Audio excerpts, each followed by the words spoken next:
Hey guys, welcome back to Clownfish TV. This is Kneon. I am here with Geeky Sparkles. Hello. And we're going to talk about the biggest threat to Disney theme parks that's out there.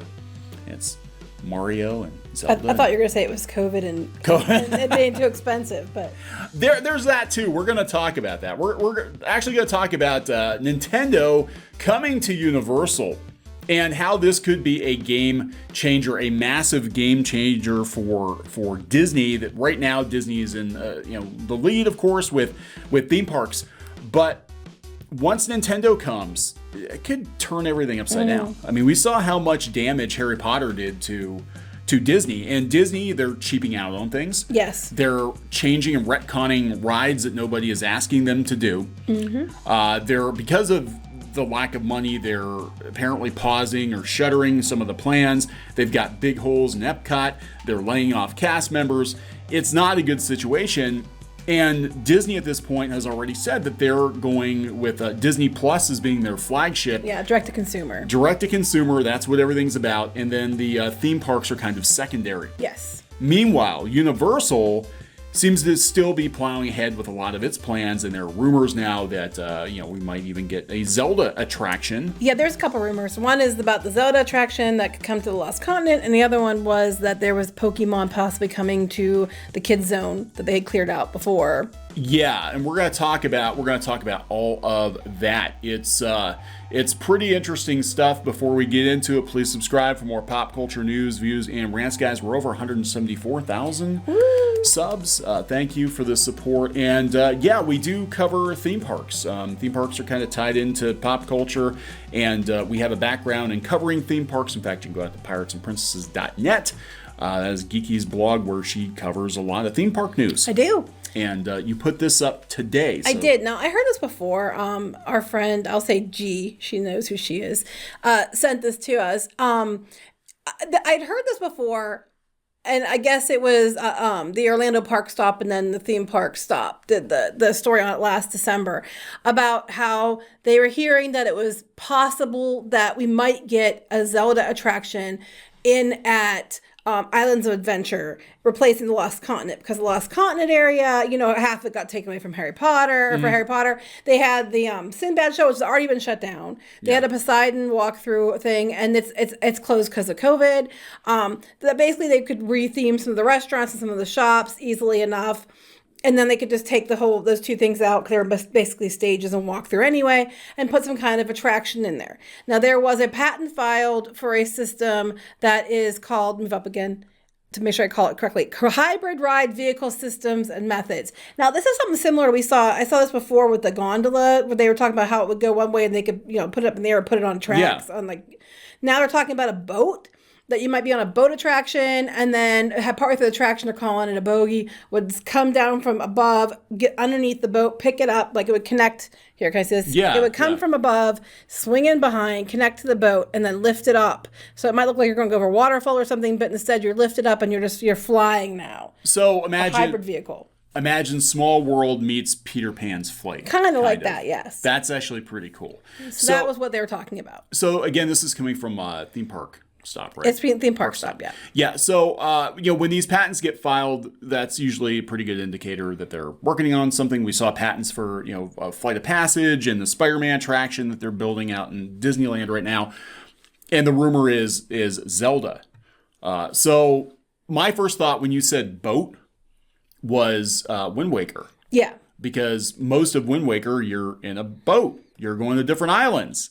That would make total sense to have. Plus, it's a very cute art style. You could do little animatronics, right? And you stuff could do like cute things, and then the boats would look really cute that look like that. Yeah, that would actually be very, very cool. So that was the one part of the rumor. The other part was, which we heard before, and our friend had told us this before, was that they had talked about maybe Pokemon. Basically, they wanted something with Nintendo to come to every one of the parks they had. So originally, when they gave their Blue Sky concept, it had other, not just Mario Mushroom Kingdom. And we know Donkey Kong will be the second expansion in Orlando. But they had other types of properties associated with it. Pokemon would be a big, big, big shitstorm to Disney if they got Pokemon. I mean, Mario, and that's exciting enough. If they got Pokemon, Yeah, Pokemon is one of the biggest franchises in the world. Yes. Hands down. And what's interesting about this is Disney, they talk about their characters, whatever. It could be argued successfully that Nintendo is to kids today what Disney was to kids in the 50s and 60s. It is a household brand, is a lifestyle brand. I'm using my finger quotes here. It's huge. And to have Pokemon in the parks, and I could totally see them doing some, interactivity with like Pokemon Go. Yeah, they already have the stuff set up. Come to our theme park, get exclusive Pokemon at the theme park. They're bringing back like Pokemon Snap, and they're always having different Pokemon games coming back, and updates to those. Yeah, here we go. I talked about this before. It is the number one. Media franchise of all time. Now Disney owns several of the top ones, but Universal has uses several of the top ones also. Yeah, Harry Potter. They use Hello Kitty. Yeah, they use several different ones, but Pokemon is the biggest. Look how much bigger it is. Hello Kitty is even bigger than Mickey Mouse. Yeah, that's interesting. I don't think people realize that a lot of these Japanese franchises, and I think at this point, I'm surprised Dragon Ball's not higher on the list. It's way down here. But look at all the anime and manga characters. Gundam, right? Dragon Ball. Well, Universal does Gundam overseas and stuff. So it's interesting because Universal and Disney both have access to a lot of these already. But Pokemon would totally be a big problem for Disney. I mean, it's already a big problem for Disney for Mario. Yeah. People are going to, they're going to go, gaga for Mario. Pokemon too? And then you have Wizarding World also? I mean... Yeah, because that's the thing. I mean, people talk about, Wizarding World and, J.K. Rowling and whether or not, she did damage. And from what we've seen, at least in the theme parks, I don't think there's any damage has been done. It's nuts to butts in there, guys. Yeah, the rides are killer. I'm going to tell you, and this is complete honest truth, Galaxy's Edge looks like crap compared to the Wizarding World of Harry Potter. And I know that that's what Disney was going for.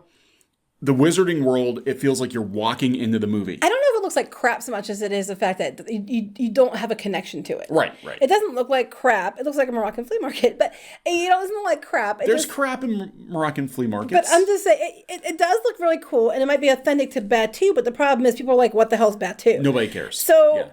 that's the issue is the disconnect. Like you walk into Galaxy's Edge and it's like, oh, it's supposed to be Star Wars, but you don't see anything you recognize. Things that might be similar, but And then you go to the Wizarding World and you're like, oh, I recognize this, and this. And they literally have things right from the books and the movies right there. Oh yeah, it's like I am literally in Diagon Alley. I'm literally standing outside of Hogwarts. I'm at the train station. It's, it is like walking right into the movie. And that's what Disney needed to do with Galaxy's Edge. And that was a huge misstep for them. But it looks like, Universal gets that because you look at Super Nintendo World. It's really impressive. It looks like you're in the damn game. I mean, It looks like you're in a Mario game. They have you can see a little more if you go to the website for the Japan and Universal Orlando are supposed to be built at the same time. They're working on the one in California right now. The problem is Orlando has a big open field and they have some areas started, but they kind of stopped because of the pandemic and they put a hold on it because of money. Yeah. Hoping that changes soon. Hopefully it will, but you can see what it's going to be. Pretty much going to be for at least the Mushroom Kingdom area by looking at the what's offered in Japan. Look at this. I know the stuff over there is so cute. I totally want to eat that. I do. I mean, I'd make that super mushroom pizza bowl, tomato sauce with it's awesome. I can see them doing like a French onion soup. Well, there's a new trend right now where you just have pizza bowls without crust. Too, that you just put like the ingredients in it and bake it like a pizza bowl. It's cute. Well, it's low carb too. I know. I mean, you won't get as fat as Mario. They have all kinds of really cute stuff, popcorn buckets and everything. I have them put up on there. A lot of really cute things. Oh my god. So yeah, there's the popcorn buckets. This is gonna kill. I'm sorry. I'm like, look at these. Get going. Oh my god. Now, of course, in the U.S., they'd have different ones because it seems like for whatever damn reason, they'll have adorable, amazing, cute things that look amazing over in Asian parks. But when they come to the U.S., they give us other stuff that doesn't even look anywhere near as cool or cute. Yeah. And it pisses me off. So yeah, I think Universal plays their cards right after the pandemic because we're seeing Disney makes some really questionable decisions with their theme parks. I mean, I'm sorry, like some of the stuff they're doing right now, and they're taking away the annual I was going to bring up. Annual passes. I was going to bring that. My friend also said that they know somebody who works at Disney, and they're telling them, not like, take this with a grain of salt, even though this is kind of what we've been saying too. Annual passes at Disney will likely end as well. We're going to get some other membership, whatever, like they have at Disneyland, which is something that's nowhere near as good. Punch card. But there are no plans at this time for Universal to take their annual pass away. No, and their annual passes are reasonable. I think ours were like, what, $400 each? I don't remember. They weren't that bad, and you could pay for it. And like, okay, one thing about Universal, you're allowed to pay installments even if you don't live in Florida. The only way you can pay installments if for the Disney ones is if you have property in Florida, they're DVC, or you live in Florida. Yeah. Otherwise, you have to pay the whole thing up front. Yeah. And so what's going on now is Disney realizes that most of its customers, because of the pandemic, are Florida locals. So they're going to be looking at ways to get as much money out of those people as they can because, let's be honest, we don't know when travel is going to resume as normal. We don't know if to be able to fly on a plane, they're going to stick a Q-tip up your butt. We don't know what's going to happen. Well, I hope not. Disneyland, they said, was a little worse because the ratio of people with annual passes was so ridiculously high. It's a locals park. It was costing them lots of money. So, of course, they were going to do something there for sure. But what I'm hearing is it's likely to happen at Disney World, too, which, surprise, surprise, We called that. I know. Ages ago. I don't know. But yeah, I just want to talk real quick here about the difference in business strategy with Disney and Universal. Disney spent the last couple of years chasing one percenters.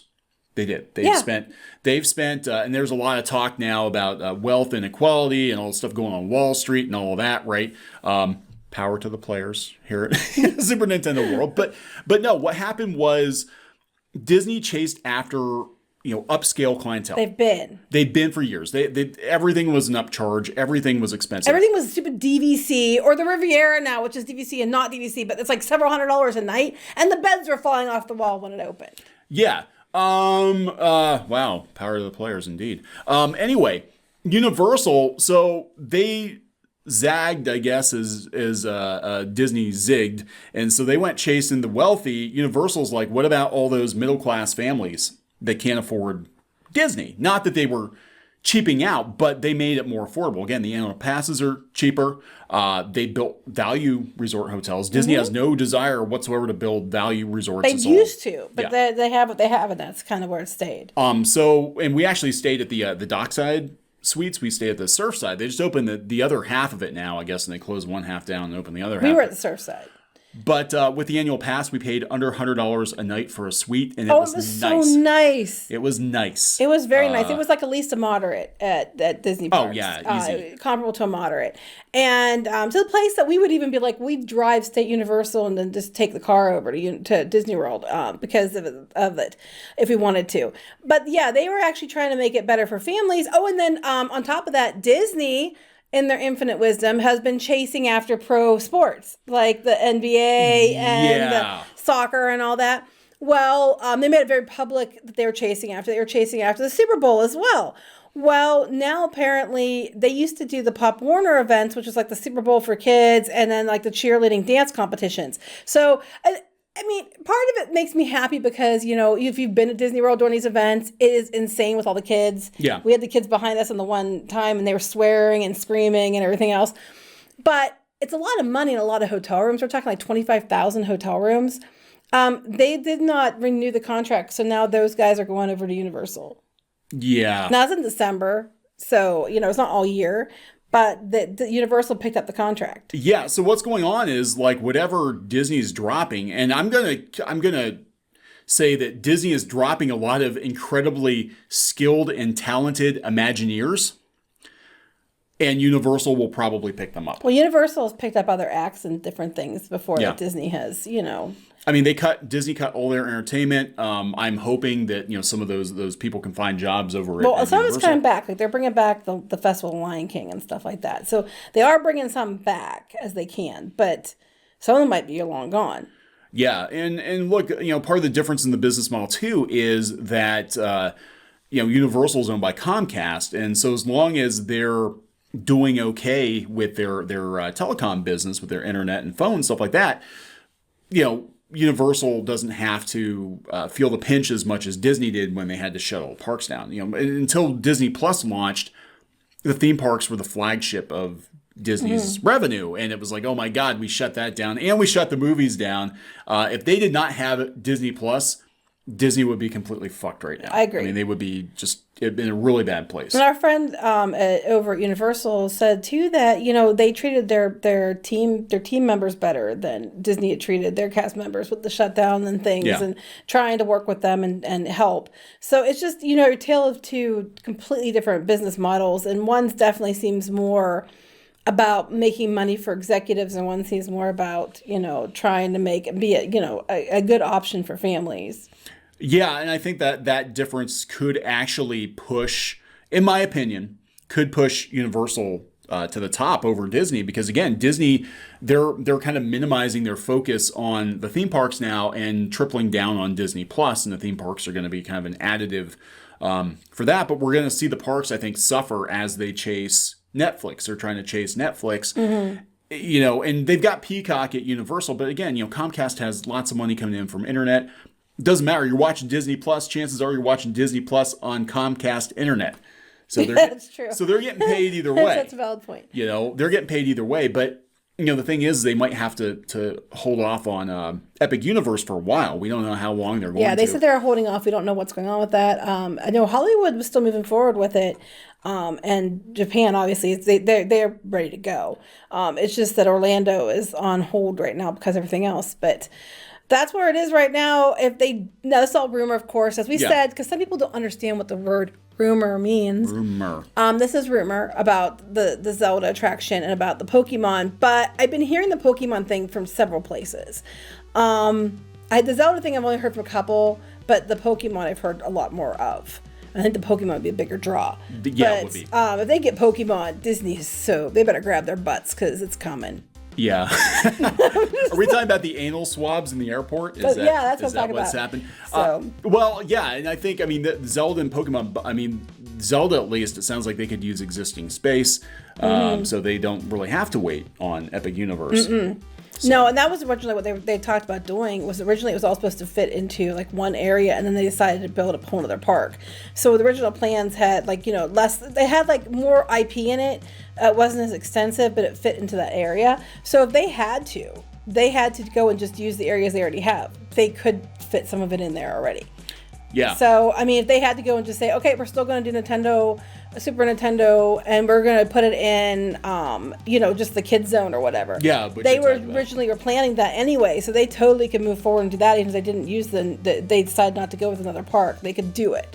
So they can go. They're good to go either way. They just have to pull the plug and hit the switch or whatever and go. Yeah, kid zones. Just don't take ET out. I love ET. It's so bad, but I love it. Don't take it out. Just build around it. That's what's gonna happen. Take all the Dr. Seuss crap out, whatever. That's fine. But leave ET. I like ET. All right, we're gonna wrap this one up. Yeah. Okay, so please subscribe for more pop culture news, views, and rants, guys. We'll talk later. Bye.